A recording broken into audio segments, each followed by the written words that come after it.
இன்று நாம் காணப்போவது சோழர் குலத்தை பாதுகாத்து தம் அருளால் பக்தர்களின் வாழ்வை வளமாக்கும் தென்னூர் அருள்மிகு உக்கிரமாகாளியம்மன் கோவில் பற்றிய வரலாறு. மலையாள தேசத்தின் அடர்ந்த காடுகளில் அரக்கர்களை அழித்து ஆசி புரிந்த அவர் கிழக்கு தேசத்திற்கு செல்லும் எண்ணத்துடன் தனது பரிவார தெய்வங்களோடு பெட்டியிலே அமர்ந்து காட்டாற்று ஓடையில் மிதந்து சோழர் தேசத்தை வந்தடைந்தார். முற்கால சோழர்களின் தலைநகரான உறையூருக்கு தெற்கே இருக்கும் தென்னூர் என்ற கிராமத்தை அடைந்ததும் பூமிக்குள் மறைந்தார். பின்னர் ஊரார் அந்த தெய்வத்தை கண்டெடுத்து அவளை உக்கிரமாகாளி என்று போற்றி ஊர்காவல் தெய்வமாக வழிபட்டு வருகின்றனர். முற்காலத்தில் சோழர்களின் குலதெய்வமாக விளங்கியவள். சோழர்கள் போர்களுக்கு செல்லும் முன் அன்னையின் அருளை பெற்று புறப்பட்டு வெற்றியுடன் திரும்புவது வழக்கம். பொதுவாக கோவில்களில் அம்மன் 8 கரங்களுடன் இடது காலால் அசுரனை அழிக்கும் உருவம்தான் காணப்படும். ஆனால் இங்கு அமையப்பெற்ற உக்கிரமாகாளியின் தோற்றம் மிகவும் அபூர்வமானது.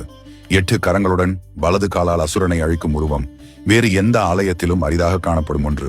மேலும் எந்த கோவிலிலும் இல்லாத திருவோடு மரம் இவ்வாலயத்தில் உள்ளது. அவள் 30 முக்கோடி தேவர்களையும் காத்து ரட்சித்தவள். அஷ்டமா சித்திகளையும் தன்னுள் அடக்கியவள்.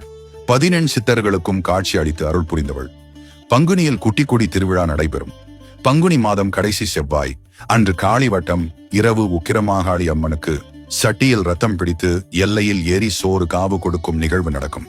பல நூற்றாண்டுகளுக்கு முன்னர் அன்னை உக்கிரகாளி மிகுந்த உக்கிரதுடன் இருந்தாள். அவளது உக்கிரத்தை குறைக்க அம்மனின் தனையன் சந்தன கருப்புசாமி கருங்குட்டி காவெடுத்து, அதாவது ஆட்டுக்குட்டி ரத்தத்தை குடித்து மக்களை தாயும் தனையனுமாக காத்து வருகிறார்கள். நவராத்திரி நாட்களில் தாயார் ஒவ்வொரு நாளும் தனித்தனி அலங்காரங்களில் பக்தர்களுக்கு காட்சியளிக்கிறார்.